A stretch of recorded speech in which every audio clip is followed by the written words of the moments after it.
கண்ணில்லை என்றாலோ நிறம் பார்க்க முடியாது.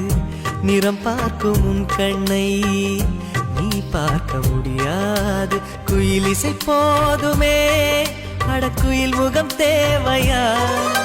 உணர்வுகள் போதுமே, அதன் உருவம் தேவையா? கண்ணில் காட்சி தோன்றிவிட்டால் கற்பனை தீர்ந்துவிடும். கண்ணில் தோன்றா காட்சியில் தான் கற்பனை வளர்ந்து விடும். பாடல் போல தேடல் கூட ஒரு சுகமே. இசை பாடி வரும் இளம் காற்றுக்கு உருவமில்லை. காற்றலை இல்லை என்றால் ஒரு பாட்டொலி கேட்பதில்லை.